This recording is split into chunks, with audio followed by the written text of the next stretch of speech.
Well, hello everybody, and welcome to Modeling Time with me, Brian Banna. In this episode, I have a ready-to-run Genesis GP38-2 in L&N. I purchased this locomotive about 3 days ago. It arrived 3 days ago, and I thought I was going to use it to build one of the R.J. Corman GP38-2s that's running locally here in Fuquay, Verena. But probably one of those impulse buys, and I don't think I'm going to be keeping it. So I was going to get it prepared for to sell it again.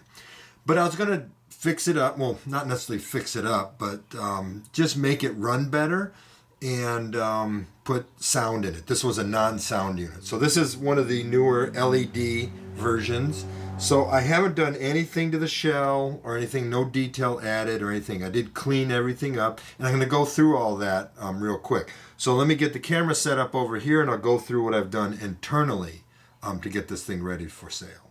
So internally, there's really not a whole lot going on.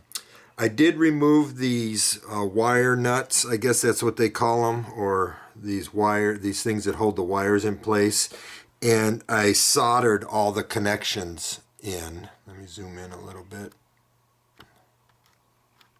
Oop, too much. There we go. So all of the wire connections are soldered. I did add a speaker.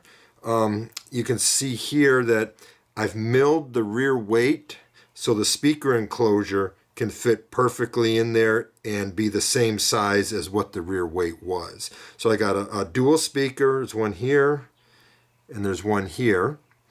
And these are newer speakers that I'm trying. I'm really hoping that they sound really, really good. They have a lower hertz rating, so I'm hoping to get a little bit more of the low-end sounds. We'll see at the end of this video how it all goes.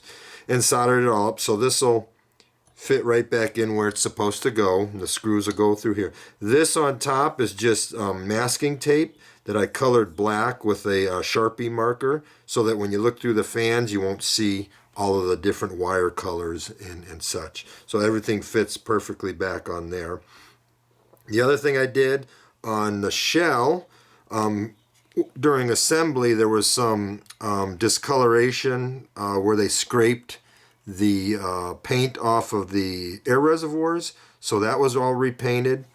And you'll see the trucks in a minute, but when Athearn does these models with black underframes, they don't paint the side frames, so they're just bare plastic.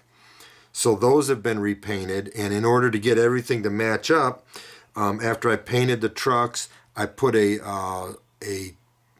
Tamiya semi-gloss varnish over them, and then I put that varnish over the black on the model as well, so everything blends together and looks the same. So done that.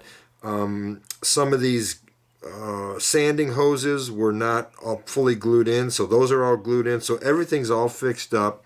There was some where they glue these handrails in, there was some of the glue on the side, and it's kind of like a sticky contact type cement, so I cleaned all of that up. I straightened the horn up. That should be straightened up. Yeah, the horn's all straightened up. So really, I didn't do any detail work, none of that. I just cleaned it all up, anything, and that was noticeable. Surprisingly, the model was put together pretty decently at the factory. No glue blobs, no fingerprints, the handrails are straight, everything is really nice on the model, as you can see. Looks pretty decent. Underneath though, during their assembly, they really don't know how to put stuff on straight, so I straightened stuff up as much as possible. Nothing was broken, and everything is where it's supposed to be.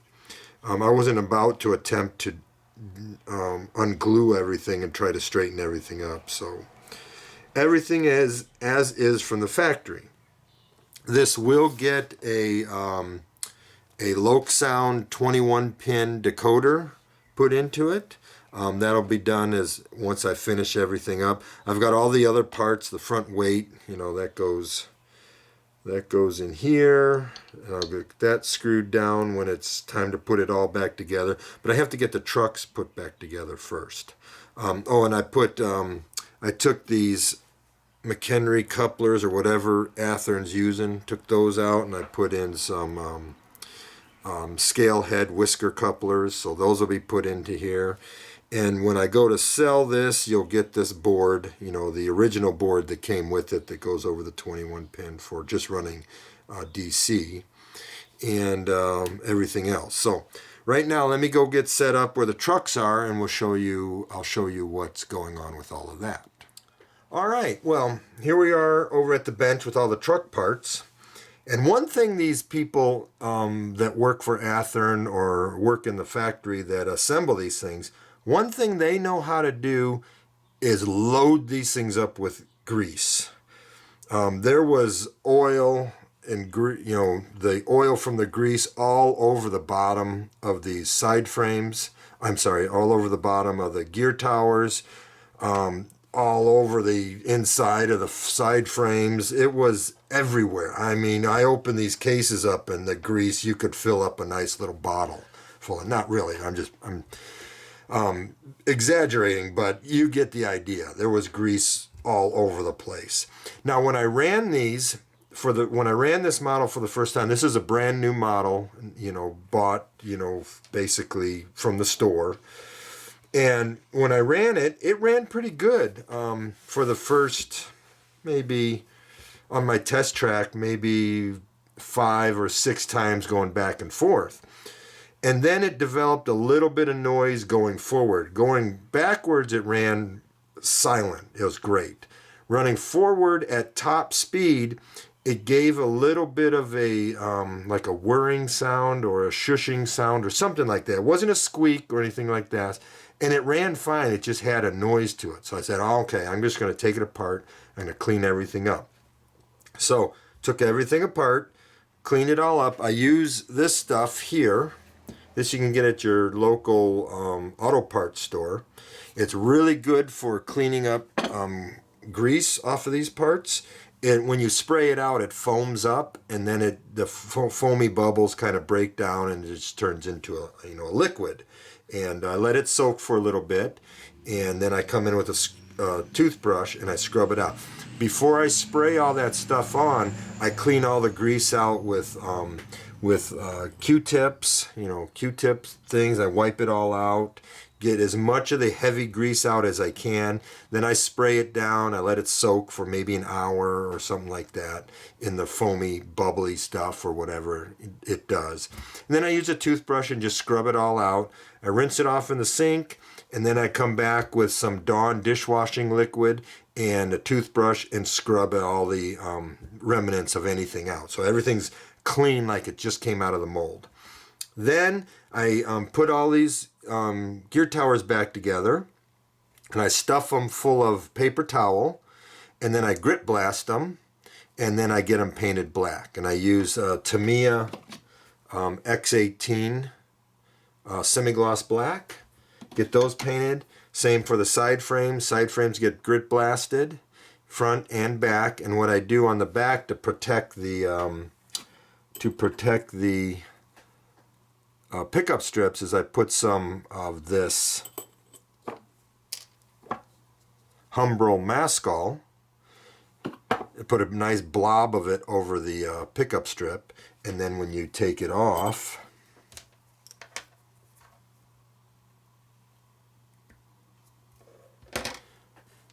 you have a nice clean surface. It hasn't been touched by grit blasting or anything like that.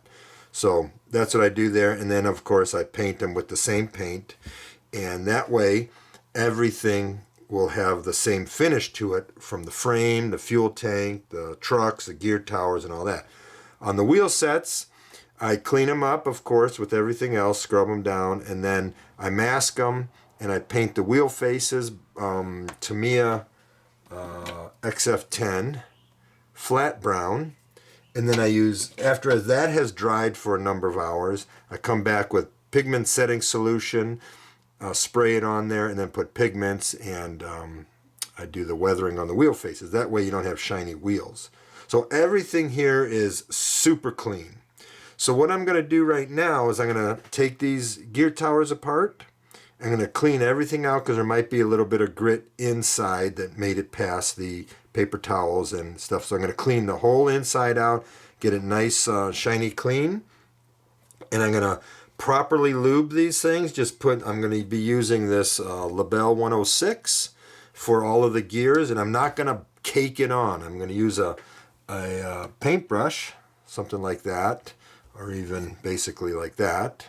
And I'm going to basically pick up the grease and I'm just going to paint it on and get a nice thin coat on there and get them greased up nicely, but to the point where it will not migrate all over the place, but it'll still give a good lubricating surface. For the worm gears, I'll put grease on the worm gear itself, but on the worm gear shafts where they go through the bushings, I'll be putting some of this hobby lube. I don't know what number or anything like that it is. It's all worn off. But it's a gear lube, but it's really thick. So I'll be putting that on just the shafts. I already lubed the motor shafts where they go into the motor a little bit, so they'll spin really good there. And so right now, I'm going to get all that taken apart. Oh, also with this lube, I do put just a very, very light film over the axle tips, and that'll keep them from squeaking, but it won't inhibit any electrical pickup. So I'm going to go ahead and get this done and come back after it's all back together so you can see the how well they roll and things like that. All right, here you can see how the grit got past the paper towel stuff, which is understandable with the 40 psi pushing grit. It's going to get through that, so you can see the sandiness. So I'm going to go wash these and scrub them with a toothbrush and come back and dry them off and start putting it all back together. All right, now you can see I've cleaned all the sandiness out of them, so there's no more grit in there, and I can proceed to put them back together. I forgot to show you one thing. Let me see if I can find a good one. Here we go. See if you can see that on here. There is what I forgot to clean off, which I'm going to do. You can see the flash right around the inside of this pinhole. So I'm going to go ahead and shave that off. That keeps the side frame from sitting snug up against the side of the gear tower. So I'll go clean that off, and then I can actually start putting these back together. All right, so I've got one truck put together. You can see there, it's all together. And so let me go ahead and do one on camera so that you can see how easy and how I go about doing this. Now, one thing I want to tell you, these holes here are ridiculously tight for these pins.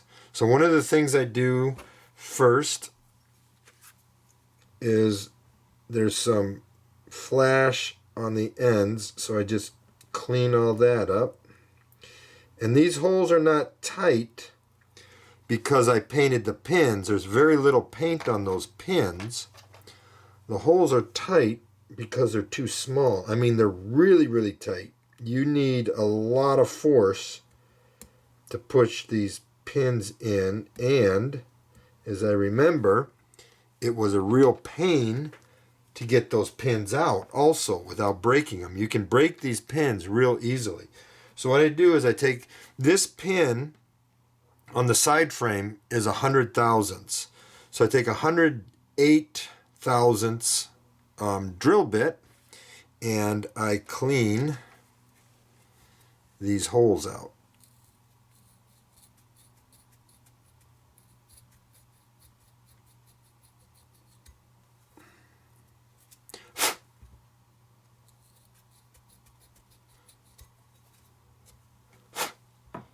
Make sure there's no burrs on there.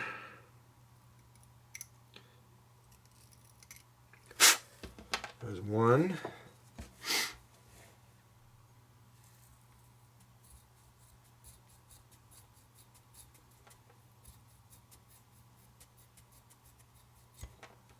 And you don't have to force it into the hole, just let the hole guide it in as it's turning. There we go. That'll take care of that. And you'll see how much easier they slide in. So if you've ever taken these apart, I don't know about what your experience with them is, but these ones were super tight. So now what I'm going to do is I'm going to paint grease on these axles. Now, what you want to do first is make sure there's no flash on the axle tips and no flash around the axle cups on the other side. So we're just going to go here.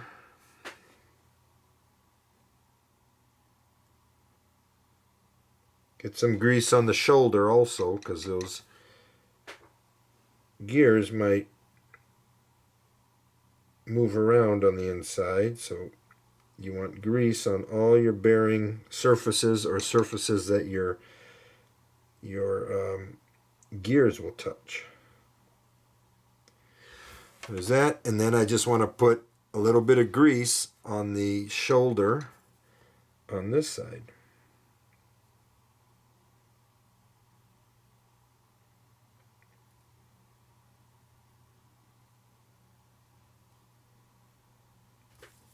All right, now we'll go ahead and stick the gears on.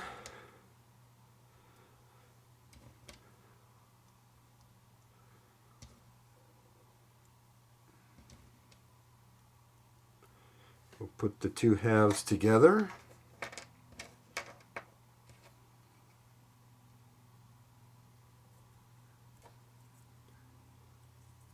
There we go. Spin the gears. Okay, everything looks good. Now we're going to paint grease on the gears. And I just go around as they're turning and just get grease just on the gears. It'll spread around as it spins around more. Now you're going to get a little bit, as you put more grease on, or as you put grease on more gears, it's not going to spin as freely, not meaning that it's binding, but the viscosity of the grease is going to cause it to not spin so freely on the gears. And you'll see that in a second, what I'm talking about. All right, so I've got the gears properly greased, not globbed all over them. Now we'll put some grease on the inside of these wheels. And when I was putting the first one together, I wasn't thinking, and I started rolling the wheels before I put the side frames on. I'm like, these things are not rolling well. Well, the reason for that, and I'll show you in a second, is because you don't have the side frames on supporting the axles so that the gears don't crunch together. So let me show you what I mean here. So I've got the grease painted on the axle gear. So you see how the wheels aren't turning, and now if you go like this, they will, but they're clunking. They're making a noise. That's because the axles are not set into the side frames, which will line everything up and spread the gears away from the axle gear away from the gear tower gears at the proper distance. Thinking. Okay, now what I'm going to do is I can put just a little bit of lube on the tips of the axles and get some lube out here. There we go. Now just a little bit, not a lot.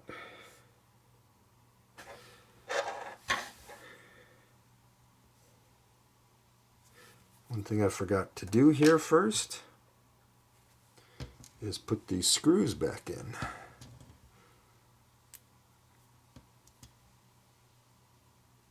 Now these screws do not need to be gorilla tight. They just need to be cinched. So when you feel them stop, just boop, there we go. Put them in too tight, you'll crack the gear tower. There we go. All right, so we got that taken care of. We got the axle tips lubed, and now we can put the side frames on. And you'll notice they just slide. I suppose they should just slide right in. What's going on here? Oh, there we go. There we go. Let's get those axles into their appropriate spots. There we go.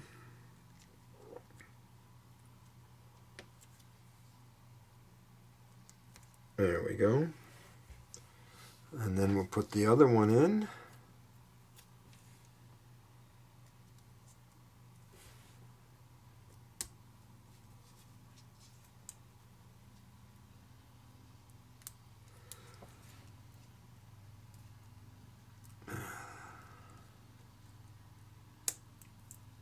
Okay. So now this should roll. Now, you see how it stops abruptly? That's because of the grease on the gears. And it's not binding them. It's just the friction of the, well, not friction of the grease. I'm sorry, grease takes away friction. It's just the viscosity of the grease not letting it free roll. But when you put power to it, it's going to roll beautifully. So let's go ahead and put the cover back on.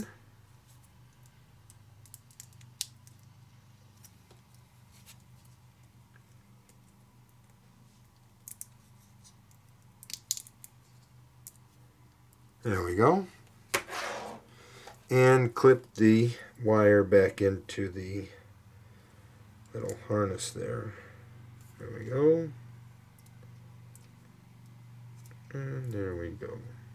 All right. So those trucks are ready to be installed. Now, real quick, what I do here is there is a thrust washer in here. So what I'm going to do is I put grease here, I'm sorry, oil here.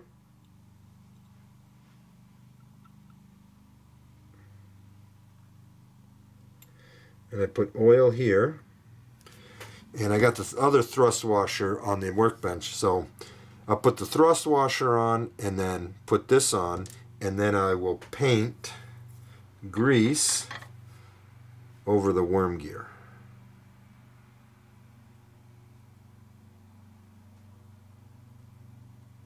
Just like that. The other thing that I'll do, or hang on just a second, let me get the other thrust washer.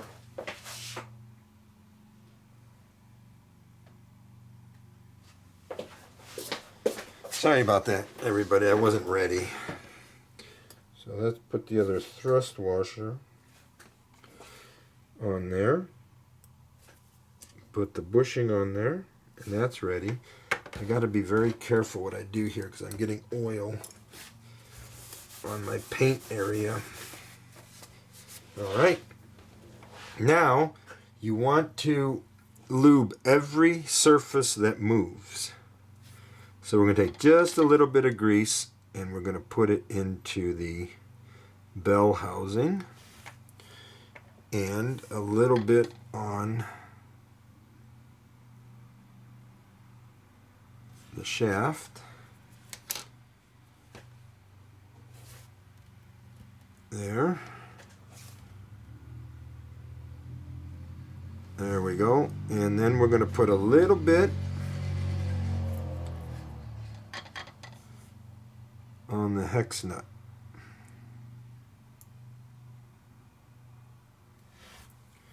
And that takes care of the worm gear. So I'm going to go ahead and do that for the other worm gear, and then we'll go back over the workbench and see how everything's running. All right, so here we got it. It's all, trucks are in, drive shafts are in, everything's soldered up. So I got the truck wires soldered up. I've got the board in place. So now it's time to take it over to the programming track and download a GP38 file or 38-2 file and get it all fired up. Okay. So, the camera is set up 20 inches from the lens to the model. Actually, I'll make it about 22 inches from the lens to the model. So let's, you can hear the horn.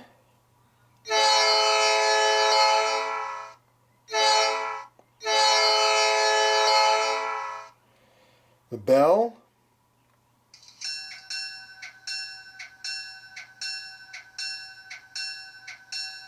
And then we'll start it up.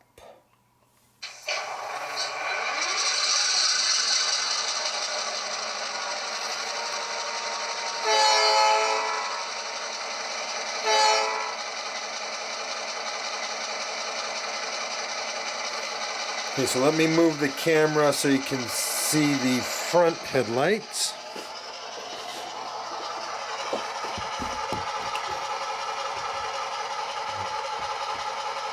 So this is headlight. Oops. There we go. There's headlight. And then this is the upper light, function F or key F5. So we got that. Now we're going to come forward. Okay, so I've got this set up so that in 28 speed steps and at 1 mile per hour, I'm sorry, at speed step 1, it'll move 1 mile per hour.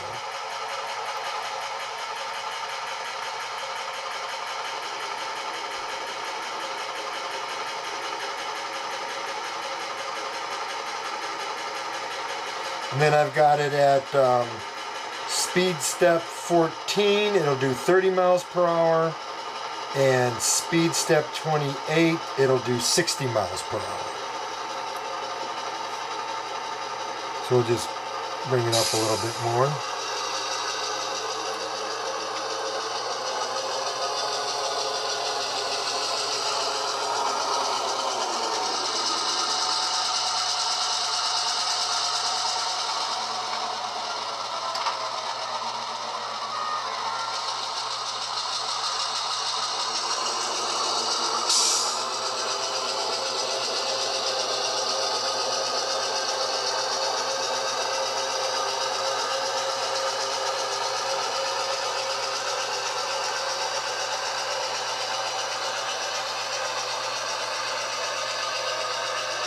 And I'll do speed step 14.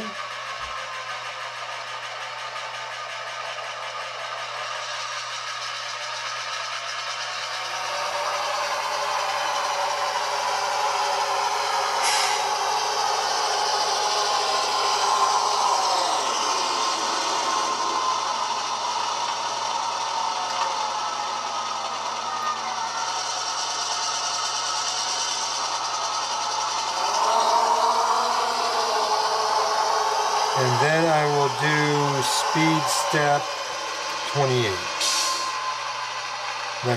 Let the motor wind down a little bit.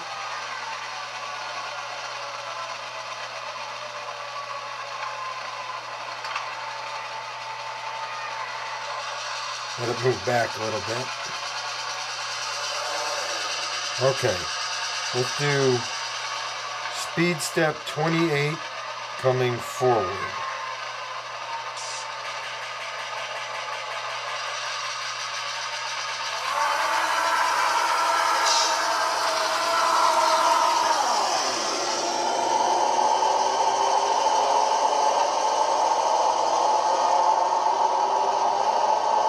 That whining, I guess, is the roots blower. And it's not a separate sound that you can adjust, apparently, on the low programmer. Because I look for the sound. I look for the sound to bring it down some. I can do the motor. I can do the motor down. But I can't do the roots blowing. So anyway, I'm sure most of you out there know how to operate these DCC sound systems much better than I do. So anyway, this model is going up for sale on eBay today. I just got to take some pictures of it for the... All right, well, that takes care of getting this model all ready. I hope maybe you got a little bit out of that on tuning up your own ready-to-run models and things like that. So anyway, thanks for watching. I appreciate it.